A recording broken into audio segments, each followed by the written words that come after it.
दोस्तों नमस्कार। मैं विकास कुमार, आपका दोस्त और बिजनेस कोच। दोस्तों, फ्री व्यापार स्कूल में मैं हमेशा आपको नए नए बिजनेस आइडिया और नए नए बिजनेस टिप्स देता रहता हूँ।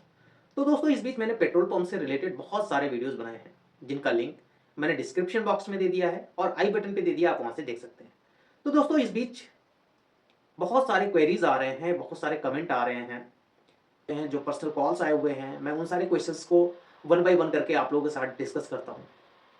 सर, मेरा सिलेक्शन हो गया है, मैंने डॉक्यूमेंट्स अपलोड किए, डॉक्यूमेंट्स होने के बाद एलईसी हुआ, एलईसी के बाद मेरे लोकेशन को, एडवर्टाइज लोकेशन में मेरे एप्लीकेशन को वो रिजेक्ट कर दिया गया और उसमें जो रीज़न्स दिए गए वो बहुत ही अलग थे सर। मैं इसको उन्होंने मुझे जो बताया, मैं आपसे आपके साथ डिस्कस करता हूँ कि उनका जो प्लॉट था वो एनएच पे था। एलईसी के टाइम जब एलईसी उनका हुआ, तो उस टाइम दोस्तों क्या हुआ कि रोड के बीच में और उनके प्लॉट के बीच में एक 3 मीटर की रोड है। ठीक है? उस रोड के कारण उन्होंने कैंसल कर दिया कि ये रीज़न देते हुए कि आपका जो प्लॉट है वो एडवर्टाइज़ लोकेशन पे नहीं है, एडवर्टाइज़ रोड पे नहीं है। हमने जो एडवर्टाइज़मेंट निकाला हुआ था, वो एनएच पे था, बट आपका जो है एनएच पे ना होके किसी एक पतली रोड पे है। तो ये इस रीज़न से वो कैंसल कर रहे हैं। तो दोस्तों, अब जैसा कि मेरी बातचीत हुई उनसे, उनका ये कहना है कि एनएच के जस्ट बगल से जो है एक 3 मीटर की रोड जा रही है और उस रोड के जस्ट बाद मेरा प्लॉट है। बट अकॉर्डिंग टू एनएच के रूल के अकॉर्डिंग और जो ब्रोशर में इनके डिटेल्स दिए गए हैं, जैसा कि दोस्तों गाइडलाइन में है कि अ, जो भी रोड है उसके आरओडब्ल्यू और आपके प्लॉट के बीच में कोई भी गवर्नमेंट की ज़मीन नहीं होनी चाहिए। जबकि वो जो रोड है जो मैं डिस्कस कर रहा हूँ कि 3 मीटर की रोड है, वो एनएच के आरओडब्ल्यू में चली आती है। तो इस कंडीशन में, ऐसे सिचुएशंस में काफ़ी ज़्यादा रिजेक्शंस हो रहे हैं। तो दोस्तों, इसमें आपको थोड़ा-सा लीगल एक्शन लेना पड़ेगा, आपको एफर्ट करना पड़ेगा एनएचआई से, वहाँ का जो है आरओडब्ल्यू लेना पड़ेगा। लेकिन इस केस में एनएचआई भी एक चीज़ कन्फर्म कर देता है कि मैं आपको आरओडब्ल्यू ऐसे नहीं दे सकता हूँ रिटेन में। अगर ऑयल मार्केटिंग कंपनी मुझे कोई लेटर ऑफ देती है तो उसके बिहाफ पे मैं रिटेन में दे सकता हूँ। तो दोस्तों, अगर आपके साथ भी कुछ ऐसा इंसिडेंस हो रहा है, आपके साथ भी ऐसी प्रॉब्लम क्रिएट हो रही है, तो इस केस में दोस्तों आप जो है कंसल्ट करें अपने सेल्स ऑफिसर से और उनसे एक लेटर एनएचआई के लिए लें, जिससे एनएचआई आपको आरओडब्ल्यू रिटन में लिख के दे। और अगर वो रोड जो है आरओडब्ल्यू में आता है तो फिर आपका जो प्लॉट है वो वैलिड है, वो आपका जो कैंसिल नहीं कर सकते हैं। बट इसके लिए दोस्तों आपको एफर्ट करना पड़ेगा। जब तक आप एफर्ट नहीं करेंगे, जब तक आप ट्राई नहीं करेंगे, तो शायद आपके बनते हुए काम भी बिगड़ जाए। ठीक है? एक सबसे ज़्यादा दोस्तों क्वेश्चन मेरे पास ये आ रहा है कि सर, क्या मैं दूसरा लैंड ऑफ़र कर सकता हूँ? एक्चुअली अभी उस लैंड पे कुछ इश्यूज़ हैं।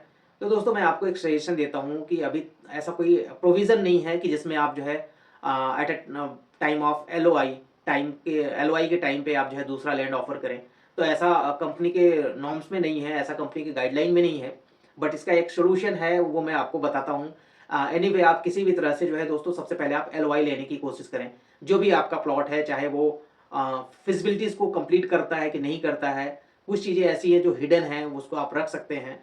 बट अगर दोस्तों आपको एलओआई एनी हाउ किसी तरह से भी मिल जाता है, अगर दोस्तों आपको एलओआई मिल जाता है, एलओआई मिलने के बाद जो एनओसीज़ की लिस्ट मिलती है, तो जो भी कंपेटेंट अथॉरिटी होती है, जो भी एनओसीज़ आपको प्रोवाइड करती हैं, अगर उन डिपार्टमेंट्स की तरफ से आपकी उस लोकेशन को रिजेक्ट कर दिया जाए, उस लोकेशन को रिजेक्ट कर दिया जाए कि ये कंपेटेंट नहीं है, रूल के अकॉर्डिंग, एनओसी के अकॉर्डिंग होना चाहिए। तो इस केस में दोस्तों एलओआई मिलने के बाद अगर कोई गवर्नमेंट डिपार्टमेंट जहाँ से आपको एनओसी लेना है, वो आपके उस प्लॉट को रिजेक्ट कर देती है, तो इस केस में आपके एडवर्टाइज लोकेशन में दूसरा लैंड ऑफर आप कर सकते हैं। तो दोस्तों, अगर आपकी कोई ऐसी सिचुएशन है कि आप प्लॉट चेंज करना चाहते हैं, तो अभी तो फिलहाल नहीं कर सकते हैं आप। सबसे पहले आप क्या करें कि वहाँ पे आपको जो है सेम लैंड पे आपको एलओआई ले लेना है। एलओआई लेने के बाद एनओसी के टाइम किसी भी डिपार्टमेंट से आपका जैसे ही, इसके साथ ही दोस्तों रिजेक्शंस बहुत ज़्यादा हो रहे हैं। रिजेक्शंस के रीज़न जो है वो बहुत ही कॉम्प्लेक्स हैं, जिसको आप कभी सोच भी नहीं सकते थे। रिजेक्शन के रीजन जो तो बताए जा रहे हैं, वो हाई टेंशन लाइन भी है, जो आपके प्लॉट से जा रही है, या फिर अगर ऑन रोड होके जा रही है, तो अगर वो शिफ्ट वेल है तो उसको आप शिफ्ट करवाइए। तो दोस्तों, इसमें बहुत सारे लोगों के मेरे पास मेल या मैसेज आ रहे हैं कि सर, मेरे प्लॉट से जा रहा है या फिर मेरे सामने से जा रहा है, तो इस केस में रिजेक्शंस हो रहे हैं। तो दोस्तों, ये शिफ्ट भी होते हैं। अगर आप शिफ्ट करवाना चाहते हैं तो उसके कुछ चार्जेस लगते हैं, वो आप करवा सकते हैं। उसका एक प्रोसीजर होता है। जो भी आपके यहाँ का एक्सीएन होते हैं, ठीक है, आपके पावर हाउस का जो भी एसडीओ होता है, एसडीओ से कांटेक्ट करके उनको एक एप्लीकेशन दीजिए। एप्लीकेशन देने के बाद आपके जो भी एक्सचेंज होते हैं उनको एप्लीकेशन दी। मेरा यहाँ पे सिलेक्शन हो चुका है और मैं इसके लिए अप्लाई कर रहा हूँ, बट इस रीज़न से जो है मेरा पेट्रोल पंप कैंसिल हो जाएगा, क्योंकि ये इनकी एक गाइडलाइंस हैं, उनको फॉलो करना पड़ेगा। तो इसके जो भी चार्जेस होंगे शिफ्ट कराने के, वो मैं देने को तैयार हूँ। तो दोस्तों इसमें आपके अगर थोड़े से आप दौड़ भाग करेंगे तो आपके यहाँ का जो भी एक्सचेंज होगा वो आपके एप्लीकेशन को एक्सेप्ट करेगा और उसको शिफ्ट भी करवा देते हैं। तो अगर उस एप्लीकेशन पे दोस्तों एक्सचेंज ने साइन कर दिया है तो आज नहीं तो कल वो अप्रूव हो जाएगा, वो कल वो शिफ्ट हो जाएगा। तो आप अपने यहाँ के एक्सचेंज से बात करके उसको आप चेंज करवा सकते हैं, शिफ्ट करवा सकते हैं, उसके रूट को डाइवर्ट करवा सकते हैं, जो भी पॉसिबल सिस्टम हो उसको आप कर सकते हैं। इसके साथ ही दोस्तों यहाँ पे कुछ ड्रेनेज का सिस्टम भी है कि जो ड्रेनेज सिस्टम वहाँ पे बना होता है, ड्रेनेज के भी प्रॉपर अरेंजमेंट होने चाहिए। ड्रेनेज के लिए आपको स्पेस छोड़ना पड़ेगा। दोस्तों ये चीज़ें भी फैक्टर बनती हैं जो आपके कैंसिलेशन हो रहे हैं। इसके साथ ही दोस्तों जो रिजेक्शंस हो रहे हैं वो वैलिड नहीं है, आपको सिर्फ परेशान किया जा रहा है। अगर ऐसा भी कुछ है तो दोस्तों कंपनी, इसमें ऑयल मार्केटिंग कंपनी आपको टाइम देती है। विद इन अ टाइम आपको वो सारी चीज़ें कंप्लीट करनी है और उस टाइम में अगर आप कंप्लेन करते हैं या फिर आप अपने सेल्स ऑफिसर से कांटेक्ट करते हैं या आपके अपनी ऑफिस में जो भी आपके वैलिड कंसर्न होंगे उसको आप दे सकते हैं, उनसे बात कर सकते हैं। तो ऐसे सिचुएशन में कुछ आपकी हेल्प हो सकती है, बट दोस्तों आपको एफर्ट करना पड़ेगा, ट्राई करना पड़ेगा, क्योंकि जब तक आप फाइट नहीं करेंगे तब तक कोई भी अ, जो वार हो उसको जीता नहीं जा सकता है। तो उसके लिए आपको दोस्तों थोड़ा फाइट तो करना पड़ेगा, थोड़े अपने एफर्ट्स तो लगाने पड़ेंगे, आपको दौड़ धूप करनी पड़ेगी। कई लोगों के मेरे पास मैसेज आ रहे हैं कि जो एलईसी हो रही है, लैंड एविलेशन हो रहा है, वो फेयर तरीके से नहीं हो रहा है। क्या आपको भी ऐसा लगता है कि ये एलईसी जो है वो फेयर तरीके से नहीं हो रहा है? सेल्स ऑफिसर जो है कुछ अपनी मनमानी कर रहे हैं, वो अपने तरीके से आपकी एलईसी कर रहे हैं और साथ में वो कोऑपरेट नहीं कर रहे हैं आपके रेवेन्यू डिपार्टमेंट के साथ। एलईसी का लेके मेरे पास बहुत सारी क्वेरीज आई हुई हैं कि सेल्स ऑफिसर आपको बिल्कुल भी कोऑपरेट नहीं कर रहे हैं। रात में मेल करते हैं और सुबह बोलते हैं कल आपकी एलईसी है, तो एट अ टाइम ऐसा नहीं हो सकता है। अगर इसके लिए दोस्तों आपको खुद थोड़ा फाइट करना पड़ेगा, उनसे मिलना पड़ेगा, उनसे बातचीत करना पड़ेगा कि ये कोई रूल नहीं होता है कि आपके पास टाइम है और मेरे पास टाइम ना हो तब भी मैं कैसे उसको एलईसी करवा लूँ। हाँ दोस्तों, यहाँ पे एक चीज़ और है, कुछ लोगों का कहना है कि एलईसी के टाइम सेल्स ऑफिसर ये बोल देते हैं कि मैं नेक्स्ट डे आ रहा हूँ या नेक्स्ट टू नेक्स्ट डे आ रहा हूँ, आप एनएचआई से आरओडब्ल्यू लेके आइए। अगर ऐसा कहते हैं तो दोस्तों आप अपने सेल्स ऑफिसर से बोलिए कि आरओडब्ल्यू तो तब मिलेगा सर जब हमको कंपनी के द्वारा कोई लेटर एनएचआई को दिया जाएगा। एनएचआई को हमने एप्लीकेशन दे दिया है, बट वो आपके लेटर देने के बाद ही जो है आरओडब्ल्यू की डिटेल्स देंगे।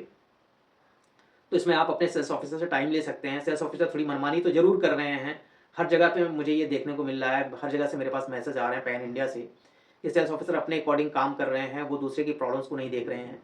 एक मेरे पास काफ़ी बहुत ही इंपॉर्टेंट क्वेश्चन आया हुआ कि एक एप्लीकेंट हैं, उन्होंने अपने फादर के नाम से अप्लाई किया था, बट उनके फादर की कुछ मेडिकल इमरजेंसी इशू होने के कारण वो एलआईसी पे प्रेजेंट नहीं हो पा रहे हैं। तो उन्होंने सेल्स ऑफिसर से बात किया, तो सेल्स ऑफिसर का कहना है कि नहीं नहीं आपको तो आना ही पड़ेगा, अदरवाइज ऐसा आपकी एलआईसी नहीं हो पाएगी। तो दोस्तों ऐसा कुछ भी नहीं है, आप एलआईसी करवा सकते हैं। अगर आपके कोई पेरेंट्स हैं या फिर आपके कोई भी रिलेटिव हैं, भाई हैं, किसी भी रीज़न से अगर वो नहीं आ पा रहे हैं तो उनसे दोस्तों एक अथॉरिटी लेटर लेना पड़ेगा, एथोराइजेशन लेटर लेना पड़ेगा। आप एथोराइजेशन लेटर लेके आप एलआईसी कंप्लीट करवा सकते हैं, बीसी कंप्लीट करवा सकते हैं।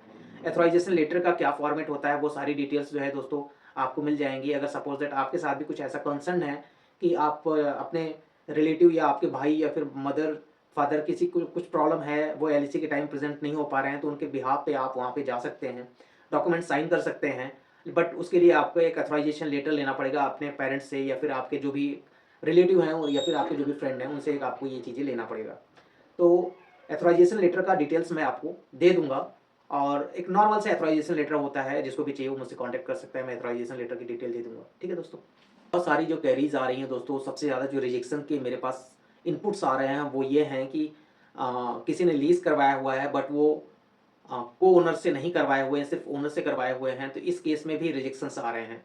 तो दोस्तों यहाँ पे कुछ कह नहीं सकते हैं, क्योंकि कंपनी के गाइडलाइन के अकॉर्डिंग ये था कि उस प्लॉट पे, उस खसरा नंबर पे, उस सर्वे नंबर पे जितने भी ओनर्स एंड को ओनर्स हैं सबके फर्स्ट पार्टी में नेम होना चाहिए। बट दोस्तों इसमें मेरे पास आप लोगों के ही इनपुट आ रहे हैं कि सर कोई एक तो किसी तरह से तैयार होता है तो वो उसका दूसरा भाई या दूसरा उसका जो भी को ओनर्स है वो क्यों तैयार होगा, वो क्यों पेपर पे साइन करेगा। बात आपकी भी वैलिड है और बात कंपनी की भी वैलिड है। तो दोस्तों यहाँ पे एक सोल्यूशन है, आप लोगों को ही एफर्ट करना पड़ेगा। मैंने कई बार आप लोगों से डिस्कस किया है कि आप मेरे व्यूअर हैं, सब्सक्राइबर हैं, तो मैंने आपको तरीका बताया कि दोस्तों देखिए क्या है कि मैं सिर्फ आपको लीगल एडवाइस कर सकता हूँ, बट एक्शन आपको ही लेना पड़ेगा। कंपनी की ये नॉर्म्स जो हैं वो बिल्कुल ही गलत हैं। इस तरह से नहीं होना चाहिए, उनको लीज़ डीड चाहिए। इतना कर सकते हैं कि उसके साथ जितने भी को-ओनर्स हैं, को-ओनर्स का कंसर्न लेटर ले सकते हैं कि नो ऑब्जेक्शन सर्टिफिकेट आप ला के दे दीजिए, तो भी ये वैलिड होता। बट ये कंपनी का ये जो भी रूल है, ये रूल ठीक नहीं है, जिसकी वजह से बहुत सारे रिजेक्शंस हो रहे हैं और बहुत ज़्यादा कॉम्प्लेक्सिटी आ रही है। मोस्टली लोगों ने lease deed, registered lease deed पे यही सोचा था कि रजिस्टर्ड लीज़ डीड है तो जिसकी भी वो प्रॉपर्टी है उससे मैं लीज़ डीड करवा लूँगा, बाकी लोगों से मुझे क्या मतलब है। आपका भी सोचना सही है, बट कंपनी का ये है कि कंपनी को कम से कम ये चीज़ें देना चाहिए था कि वो आप दूसरे से अपेंडिक्स 3 ले सकते हैं या फिर नो ऑब्जेक्शन सर्टिफिकेट आज की डेट में भी अगर आप लगा के दे दें तो ये चल सकता है। ये कंपनी को एक्सेप्ट करना चाहिए था। इसके लिए दोस्तों आपको खुद एफर्ट करना पड़ेगा। आपको अपने सेल्स ऑफिसर से उनको रूल एंड रेगुलेशन के साथ-साथ उसमें कुछ क्लॉज़ है, मैं आपको अभी दिखाऊँगा उसमें क्या है दोस्तों। अभी मैं आपको वो दिखा देता हूँ क्या है।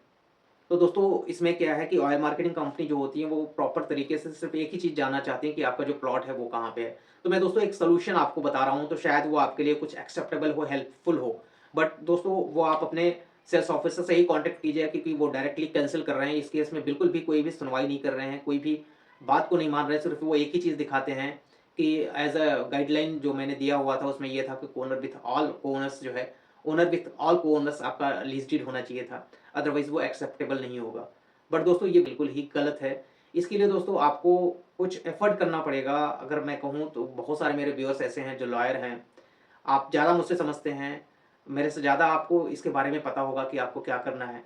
तो प्लीज़ आप लोग ही कुछ कीजिए, तो शायद और जितने भी एप्लीकेंट्स हैं उनके लिए भी कुछ हेल्पफुल हो जाए। इसमें जहाँ तक मेरी अभी तक बातचीत हुई है, कुछ लोगों का ये भी कहना था कि कुछ उसके गाइडलाइन में कुछ चेंजेस किए जा रहे हैं, शायद कुछ ऐसे चेंजेस हों। अगर चेंजेस होते हैं तो बेहतर है, अगर नहीं होता है तो आप लोग कुछ एफ़र्ट कीजिए। कुछ कंपनी को कुछ लीगल नोटिस दीजिए कि ये रूल गलत है। अगर आपको नो ऑब्जेक्शन सर्टिफिकेट चाहिए तो हम दे सकते हैं। इसके साथ ही दोस्तों सपोज़ दैट किसी एक प्लॉट पे 3 लोग हैं और एक का शेयर कंप्लीट हो रहा है आपके पेट्रोल पंप के लिए। तो 2 लोगों से आपने कंसर्न लेटर नहीं लिया है, 1 लोगों से आपने जो है लीज़ डीड लिया है। तो इस केस में दोस्तों अगर सेल्फ की बात करें तो आपका एक कंडीशन है, जहाँ पे self with other co-owners and others family member and co-owners की बात है। तो लीज़ डीड की बात करें तो दोस्तों यहाँ पे बिल्कुल भी क्लियर है कि जब लीज़ डीड की बात करते हैं तो वहाँ पे आप मालिक होते हैं। जैसे ही आपने रजिस्टर्ड लीज़ डीड करवा लिया तो इस कंसर्न में आप जो है लैंड ओनर बन जाते हैं। इस केस में दोस्तों अगर आप कंपनी की को ये चाहिए कि जो बचे हुए लोग हैं उनसे आप कंसेंट लेटर ले लीजिए, क्योंकि ये चीज़ आपका बिल्कुल ही वैलिड होगा। जो सेल्फ और अदर फैमिली मेंबर या फिर को-ओनर्स का उस प्लॉट पे कोई भी शेयर होता है, तो इस केस में अपेंडिक्स 3 लेके फैमिली की ज़मीन में और अदर को-ओनर्स की ज़मीन पे चल जाता है। तो ऐसा कंपनी को इसमें भी करना चाहिए कि अगर जिसके पास लीज़ डीड है वो अदर से जो है नो ऑब्जेक्शन सर्टिफिकेट ले ले, या फिर को-ओनर से जो है एक अपेंडिक्स 3 ले ले प्रेज़ेंट की डेट में या बैक की डेट में। बैक की डेट में अगर पॉसिबल हो सके तो आप करवा लें, तो शायद आपके लिए कुछ ये हेल्पफुल हो। ठीक है? इसके साथ ही दोस्तों देखिए क्या है कि एक जो रेवेन्यू डिपार्टमेंट से नज़री और नक्शा बनता है, जिसमें सपोज़ दैट कोई 3 लोग हैं, 1 लोगों से आपने लीज़ डीड करवा लिया है, बाकी 2 लोग बचे हुए हैं। तो उनका नज़री नक्शा में आप दोस्तों एक प्रॉपर तरीके से उनका मैपिंग करवा लें, जो वहाँ के लेखपाल्स के द्वारा होता है, उनसे अटेस्टेड भी करवा लें और साथ में उसमें बिल्कुल शो कर दें कि इनका पार्ट इधर है, इनका पार्ट इधर है, रफ़ली उसको आप दिखवा दें। क्योंकि अगर इसको ऑन पेपर करवाना है तो उसमें आपका जो नंबर है, खसरा नंबर है, वो उसमें ऑब्लिक लग जाता है, 1, 2, 3 करके लग जाता है। तो अगर वो नहीं हो पाता है, तो ये चीज़ें भी आप करवा सकते हैं, तो शायद कुछ ये आपके लिए हेल्पफुल हों। इसके साथ ही कुछ रिजेक्शंस जो हो रहे हैं वो दोस्तों हो रहे हैं कि आपका जो आरओडब्ल्यू की बात थी, मैंने पहले भी अपनी वीडियोज़ में ये डिस्कस किया था कि आपको आरओडब्ल्यू छोड़ने के बाद आपका प्लॉट होना चाहिए। कई सारे ऐसे एप्लीकेंट्स हैं जिनका आरओडब्ल्यू जो है वो 15 मीटर पीछे है, वो हो चुका है और उनके प्लॉट जो है वो 15 मीटर या 20 मीटर शॉर्ट हो जा रहे हैं, तो इस केस में भी रिजेक्शंस हो रहे हैं। तो दोस्तों ये चीज़ें बहुत पहले मैंने डिस्कस किया था कि आप लोग आरओडब्ल्यू का ध्यान रखिए, बट आप लोगों ने इस पे थोड़ा-सा भी फोकस नहीं किया और कंपनी बिल्कुल भी इस पे आपको थोड़ा-सा भी टाइम नहीं देती है और इसमें कोई भी कंसर्न नहीं होता है। लोगों का ये कहना है कि सेल्स ऑफिसर हो सकता है किसी से मिलके कुछ बात करके आपकी बात को इस बनाते हैं, लेकिन दोस्तों अगर आरओडब्ल्यू नहीं है, तो इससे बहुत सारी प्रॉब्लम्स आती हैं और बहुत सारे प्रॉब्लम होती है। तो आरओडब्ल्यू के केस में भी रिजेक्शंस हो रहे हैं। इसके साथ ही दोस्तों मेरे पास कुछ और इनपुट आए हुए हैं कि ऑयल मार्केटिंग कंपनी के जो भी सेल्स ऑफिसर होते हैं, वो किसी भी तरह से एनी हाउ आपके एलआईसी को कैंसल करना चाहते हैं, क्योंकि उनके ऊपर कुछ प्रेशर्स होते हैं कि आपके एप्लीकेशन को रिजेक्ट करें, और आपको एप्लीकेशन को रिजेक्ट करके वो जिसके साथ काम करना चाहते हैं या फिर जिसका प्रेशर है। और इसके साथ ही वो उनका सिलेक्शन करवाना चाह रहे हैं। कुछ केसेस मेरे पास ऐसे भी आए हैं, क्या आपको भी ऐसा लगता है? अगर ऐसा है तो मुझे आप कमेंट करें, इस पे कुछ ना कुछ एक्शंस लिया जाएगा, कुछ टैकल किया जाएगा। थोड़ा-सा इस पे कुछ आपकी भी रिस्पॉन्सिबिलिटी बनती है कि आप गाइडलाइंस को प्रॉपर देखें। वो चाहे एनएचआई के गाइडलाइंस हों, चाहे इनके गाइडलाइंस हों। अगर गाइडलाइंस के अगेंस्ट कुछ एक्शन लिया जा रहा है, तो आप उस पे आप लीगल एक्शन ले सकते हैं। बट अगर ऐसा कोई प्रेशर है सेल्स ऑफिसर के ऊपर कि वो एनी हाउ किसी भी तरह से चाहते हैं कि आपका एप्लीकेशन रिजेक्ट कर दिया जाए, तो दोस्तों मैं बिल्कुल ओपनली बात कर रहा हूँ कि सेल्स ऑफिसर जो है कुछ ऐसे हैं, जो आज की डेट में आपका तो काम करना ही नहीं चाहते हैं, क्योंकि उनकी पहले से ही कहीं से बातचीत हो रखी है। आपने भी देखा होगा कि जिसके पास कोई एक पेट्रोल पंप है, उसके पास दूसरा भी होता है, तीसरा भी होता है, चौथा भी होता है, पाँचवाँ भी होता है, ऐसे कई नहीं, कई सारे हो जाते हैं जो रिलेटिव्स के नाम पे, फ्रेंड्स के नाम पे लेके वो चला रहे होते हैं, बट वो आपका होता नहीं है, ठीक है? और इसके साथ ही दोस्तों मेरे पास बहुत सारे ऐसे मैसेज आए हैं, बहुत सारे ऐसे कमेंट्स आए हैं कि सेल्स ऑफिसर बिल्कुल भी कोऑपरेट नहीं कर रहे हैं और सेल्स ऑफिसर आपको रिस्पॉन्ड नहीं कर रहे हैं, कॉल नहीं अटेंड कर रहे हैं, आपसे मिलना नहीं चाह रहे हैं। तो दोस्तों ये आपका राइट है, आपने कंपनी को फी पे किया हुआ है, वो उनका वर्क है कि वो आपको हेल्प करें। आप अपने सेल्स ऑफिसर से बात करें, अगर वो बात नहीं करते हैं तो आप अपने नोडल ऑफिस या रीजनल ऑफिस जो भी है, टेरिटरी ऑफिस, वहाँ पे जाएँ, उनको एक रिटन में दें कि मेरी ये प्रॉब्लम है, आप इसको क्यों नहीं सुन रहे हैं। क्योंकि सेल्स ऑफिसर की काफ़ी ज़्यादा जो है मनमाना चल रहा है, वो किसी भी तरह से आपसे बात नहीं करना चाहते हैं, फ़ोन उठाने के बाद बोलते हैं अभी मैं अभी बिज़ी हूँ, बाद में बात करूँगा। तो इस टाइप की भी कुछ समस्याएँ आ रही हैं, तो दोस्तों आपको थोड़ा-सा एक्शन लेना पड़ेगा, आपको थोड़ा-सा एफ़र्ट करना पड़ेगा, ठीक। इसके साथ ही दोस्तों ग्रुप 3 में जिनका सिलेक्शन हो रखा था, ग्रुप 3 में जिनके पास मेल आया था, उनको भी डॉक्यूमेंट्स अपलोड करने थे। बहुत सारे लोगों का डॉक्यूमेंट्स अपलोड करना है। दोस्तों इसमें फिर से आपको सेम प्रोसीजर फ़ॉलो करना है कि जब आप डॉक्यूमेंट्स अपलोड की बात करेंगे, तो वहाँ पे दोस्तों आपको फिर से सेलेक्ट करना है कि किस ग्रुप में आप अप्लाई कर रहे हैं, ग्रुप 1 में अप्लाई कर रहे हैं या ग्रुप 2 में अप्लाई कर रहे हैं। तो दोस्तों उसके बाद आपको वो सेम प्रोसीजर करना पड़ता है, जैसे कि उसमें नेम, एड्रेस, लीज़ होल्डर का नेम, लैंड ओनर का नाम, किस डेट को आपका लीज़ हुआ है, लैंडमार्क क्या है, प्लॉट साइज़ क्या है, वो सेम चीज़ें दोस्तों करनी है जैसा कि हम आपको बताए थे कि एप्लीकेशन फॉर्म में फिलअप करना है। तो इसमें कुछ भी अलग नहीं है, ग्रुप 3 वाले बिल्कुल भी ना परेशान हों। आप लोग प्रॉपर तरीके से अपने ज़मीन का अरेंजमेंट करने के बाद डॉक्यूमेंट्स को अपलोड करें, डॉक्यूमेंट्स की डिटेल को डालें। अगर दोस्तों इसमें लोगों का ये भी कहना है कि सर क्या ग्रुप 3 में फिर से वही सेम प्रोसेस होगा, ड्रॉ होगा? जी हाँ दोस्तों, अगर किसी तरह से मान लीजिए कि आपके एडवर्टाइज़ लोकेशन में 10 लोगों ने ग्रुप 3 में अप्लाई किया है और इसके बाद सब लोगों को पास मिल गया और ज़मीन अरेंजमेंट की बात हुई तो आपको 3 मंथ्स एक्स्ट्रा मिल गए, 3 महीने एक्स्ट्रा मिल गए आपको। इस केस में क्या करना है कि सपोज़ दैट किसी 3 लोगों ने ग्रुप 1 में अप्लाई कर दिया, तो ग्रुप 1 में जो 3 लोग हैं, उन 3 लोगों में से किसी एक का ड्रॉ होगा। इसके बाद जो बचे हुए बाकी 7 लोग हैं, जिन्होंने ग्रुप 2 में अप्लाई कर दिया तो ठीक है, जिन्होंने अप्लाई नहीं किया उनका कैंडिडेचर खत्म हो जाएगा। इस चीज़ को आप ध्यान रखिएगा दोस्तों। मेरे पास कई सारे क्वेरीज़ आए थे कि अगर सपोज़ दैट कि मैं विदिन अ टाइम, जो भी हमारे पास टाइम आया हुआ है, मेल आया हुआ है, अगर उस टाइम पे मैंने अपने डॉक्यूमेंट्स अपलोड नहीं किए, तो क्या होगा? तो दोस्तों अगर आपने उस टाइम पे आप डॉक्यूमेंट्स अपलोड नहीं किया, तो आपका कैंडिडेचर बिल्कुल कैंसल कर दिया जाएगा, फिर आपका उस लिस्ट से नाम खत्म हो जाएगा। अगर किसी भी केस में सपोज़ दैट आपने जो है गलत डॉक्यूमेंट्स भी अपलोड कर दिया, फिर भी आप ग्रुप 3 में, ग्रुप 2 में बने रहेंगे। तो कुछ ना कुछ उसमें डॉक्यूमेंट्स अपलोड करना है, जो भी उसकी आगे की प्रोसीजर है उसको आपको फॉलो करना है। तो दोस्तों इसमें बहुत सारी क्वेरीज़ को मैंने कवर किया है, वो ऐसे इंपॉर्टेंट क्वेरीज़ हैं जो आपके साथ भी हो रहे हैं। तो रिजेक्शंस के जो भी इश्यूज़ आ रहे हैं, रिजेक्शन के जो भी रीज़न्स हैं, उनको आप एक बार बहुत ध्यान से समझिएगा, बहुत आराम से समझिएगा और सारे गाइडलाइन को पढ़िएगा। और एक चीज़ ये भी बता दें, सेल्स ऑफिसर हमेशा गाइडलाइन की बात करेंगे और जो भी उनके गाइडलाइन में होगा उसके थ्रू ही जो है ये सारी चीज़ें होंगी। एक चीज़ और दोस्तों कि जिनका एनएचआई पे है, एनएच पे है या एसएच पे है, एलओआई से पहले उनको एक जो है एनएच के किसी भी थर्ड पार्टी से और एसएच के किसी भी थर्ड पार्टी से फिजिबिलिटी टेस्ट रिपोर्ट उनको सबमिट करना पड़ेगा, क्योंकि जब तक फिजिबिलिटी टेस्ट रिपोर्ट नहीं आ जाती है, तो इस केस में कहीं-कहीं पे कंपनी जो है एलओआई नहीं प्रोवाइड कर रही है, तो आप फिजिबिलिटी टेस्ट रिपोर्ट बनवा लें, फिजिबिलिटी टेस्ट करवा लें। दोस्तों जो अच्छे एप्लीकेंट्स थे, जिन्होंने काफ़ी ज़्यादा रिसर्च के साथ काम किया, उन्होंने सबसे पहले फिजिबिलिटी टेस्ट रिपोर्ट अपना करवा लिया था, फिजिबिलिटी टेस्ट करवा लिया था। इसके बाद दोस्तों फिर वो जो है अपना फॉर्म अप्लाई किए, उनका सिलेक्शन हुआ, सिलेक्शन होने के बाद जब भी एलईसी का टाइम आता है, वो सिर्फ अपनी फिजिबिलिटी रिपोर्ट दे देते हैं और सेल्स ऑफिसर को उसको एक्सेप्ट करना पड़ता है, क्योंकि जो भी थर्ड पार्टी फिजिबिलिटी करते हैं, वो अप्रूव्ड होते हैं, वो उसको डिनाई नहीं कर सकते हैं कि मैं इसको नहीं मानूंगा, क्योंकि फिजिबिलिटी जो होती है वो सबसे पहले कंपनी के अकॉर्डिंग जो है, उनके जो एनएचआई के अकॉर्डिंग या फिर जितने भी डिपार्टमेंट्स होते हैं उनके अकॉर्डिंग सारी चीज़ों को देखने के बाद फिजिबिलिटी रिपोर्ट जो है वो जनरेट करते हैं, बनाते हैं और उस फिजिबिलिटी रिपोर्ट के आने के बाद सेल्स ऑफिसर भी कुछ नहीं कर सकते हैं। तो बहुत लोगों ने फिजिबिलिटी रिपोर्ट करवा के, फिजिबिलिटी बनवा के, फिजिबिलिटी टेस्ट करवा के इसके बाद जो है एप्लीकेशन किया, इसके बाद एलईसी हो रहा है। तो दोस्तों आपके पास सपोज दैट आपका सिलेक्शन होता है, तो इस केस में आपको एक 10 दिन का टाइम मिलता है डॉक्यूमेंट्स अपलोड करने का और साथ ही जो है इनिशियल सिक्योरिटी डिपॉजिट पे करने का। फिजिबिलिटी रिपोर्ट करवाने के बाद काफ़ी सारे लोगों ने जो है अपने डॉक्यूमेंट्स अपलोड किए। फिजिबिलिटी रिपोर्ट प्रॉपर तरीके से उनकी हो जाती है तो उनके सिक्योरिटी डिपॉजिट जो 50,000 रुपीज़ है वो भी बच जाते हैं। अदरवाइज़ अगर फिजिबिलिटी अगर नहीं उनकी कंप्लीट होती है, फिजिबिलिटी नहीं मिलती है उनको, फिजिबल टेस्ट रिपोर्ट उनके अकॉर्डिंग नहीं होता है तो वो आईएसडी अपना पे ही नहीं करते, उनके 50,000 रुपीज़ बच जाते हैं। तो दोस्तों ये आपके पास एक मौका है, आप अपना फिजिबिलिटी करवा लें, फिजिबिलिटी करवाने के बाद अपना इनिशियल सिक्योरिटी डिपॉजिट पे करें। क्योंकि फिजिबिलिटी में आपके ज़्यादा पैसे नहीं लगने हैं, बट ये कन्फर्म हो जाता है कि आपका वो जो प्लॉट है वो प्रॉपर है कि नहीं है। ठीक है? तो दोस्तों इस तरह की वीडियोज़ के लिए मिलते हैं नेक्स्ट वीडियो में। दोस्तों चैनल को सब्सक्राइब ज़रूर कर लीजिएगा, बेल आइकन को प्रेस कर दीजिएगा, जिससे मेरी आने वाली वीडियोज़ का नोटिफ़िकेशन सबसे पहले आपको मिल सके।